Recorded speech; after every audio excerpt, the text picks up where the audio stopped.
Now that it's inside out, gently squeeze, and it pops right back out. Not a whole lot there. And you repeat on the same thing on the other side. Again, following that fat line.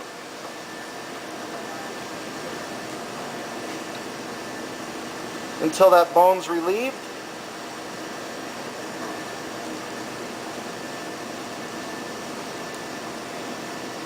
And take your time doing it. There's no rush. You don't want any extra parts in the actual turkey.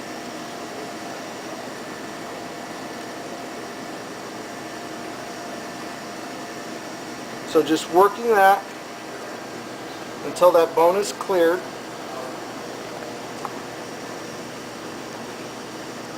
Carving in deep around that knee joint.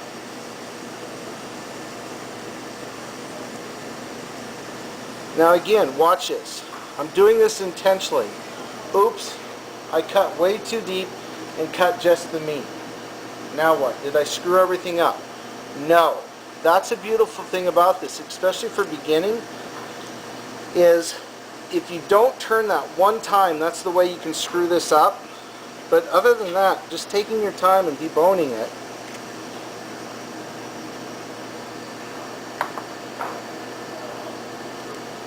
So if you carve too deep or you mess up in a place or you cut too much meat off, you can always go back and cut the meat off and put it back in. So that's relieved there. Again, pull the skin nice and tight, wring it. Make sure I have all the tendons cut. Take this and spin it out. Now that all the bones have been removed, we need to take and put bones in where there was bones. Here's what's kind of nice. If this was the bone, we can make it like 2 times bigger to stretch that skin out. And so we have, if you cut this round here and have now it's ready to stuffing in there, that's nice, but then we'll go on. Now that all the bones have been removed, we need to take and put bones in where there was bones. Here's what's kind of nice. If this was the bone, we can make it like 2 times bigger to stretch that skin out. And so we have stuffing in there. If you cut this round here, how do I know when little pieces of stuffing in there? That's nice, but one that I look and go, that would be nice for more. My family customers to have. Just like a surgeon, take and start, and 2, it'll start coming out the top. By opening this like that.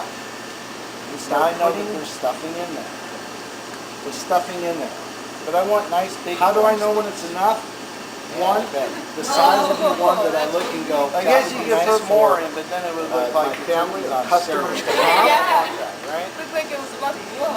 Yeah. And 2, so now we need it'll start coming out the top. Remember the thigh bone was like real little?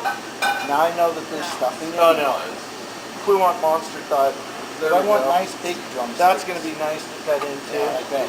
Oh, that's what okay. I guess you could put more in, but then it would look like same thing on steroids.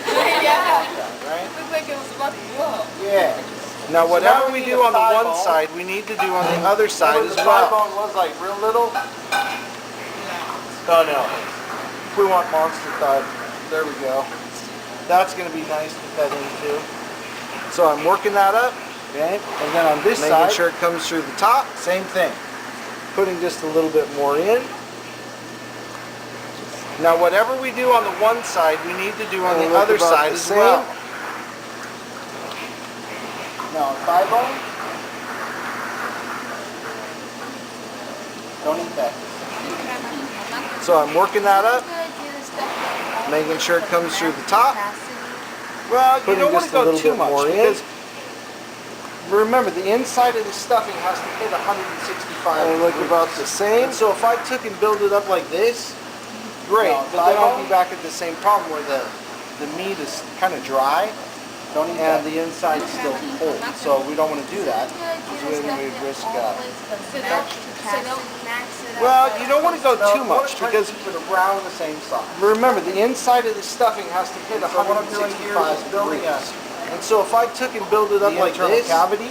great, but then I'd be back at the same problem where the meat is kind of dry and the inside's still cold. So we don't want to do that because then we'd risk. And at that point, it starts looking more like a turkey. Max it up, but close to No, Okay, not we're really, trying to not keep yet. it around the same size. But now, if I take this So and what bring I'm doing this up here is here, just building the internal internal cavity. this one up here, Ooh, that's it. and grab some skewers. Can you throw me like 8 skewers now? And at that point, it starts looking more like a turkey. I just take and pierce the skin. But now, if I take this and bring this up here, anybody have lace-up this one and bring this one up here, the same kind of thing we're doing here. And grab some skewers. So I'm just putting these in. Skewers now. You can. Now I like using skewers. They also have needles that you can use. So just take and pierce the skin, or trussing pins. And as I get that, anybody have lace-up shoes? The same kind of thing we're doing here. Take a piece of string. So I'm just putting these in. You can. Now I like using skewers. They also have needles that you can use, called trussing needles, or trussing pins, and tighten that up. And as I get that started, what I'm going to do, I'm sewing it up. That's right. Take a piece of string, so you can hardly tell I cut it. Start here and go under.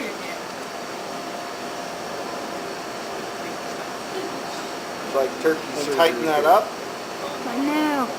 Don't pull too tight. You see that? And I'm sewing it up. That's right. Good news is I have more. You can hardly tell I cut it. There is no bad news. Never. Okay. Now I'm going to rotate it so I can see the other side. Here. Oh no. Don't pull too tight. You see that? What are you guys looking at? Good news is I have more skewers. You guys are bad. Can't believe no bad news. Never. Okay. Now I'm going to rotate it so I can see the other side. Going over our turkey. So I'm just going along. What are you guys looking at? You guys are bad. Now this is purchased commercially. There's no way you can tell when they're in the wrapper how the skin shape is. This one had a blemish on the side where it was going over our turkey. But it's not going to matter. I'll show you how we'll work around that.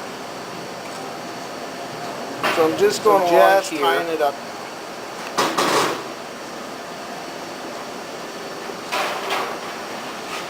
Now, this is purchased commercially. There's no way you can tell when they're in the wrapper how the skin shape is.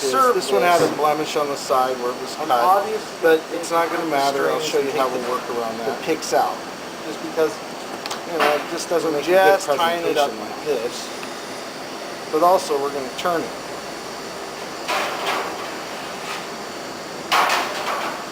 That looks pretty good there.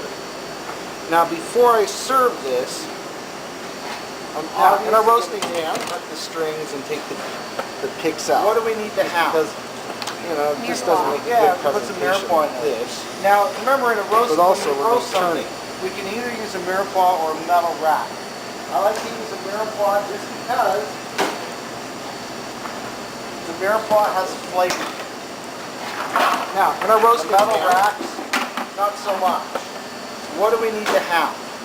So this is going to help hold that turkey up off the bottom of the pan. Now, remember in a roast, when you roast something, we can either use a mirepoix or flavor that when we're done, we can degrease this, deglaze it, and then add it to our gravy. The mirepoix has so at this point, just take and turn it. The metal racks, not so much. And so this is going to help hold that turkey up off the bottom of the pan. As these cook and glaze up, you're going to give some more flavor when we're done. Like your degrease this, deglaze it, not and then so add it to our gravy. So one of the things I'm going to do is take and turn it, is take and tuck the wings underneath. That does a couple things. One, it'll keep those Now, what it wingtips looks from like browning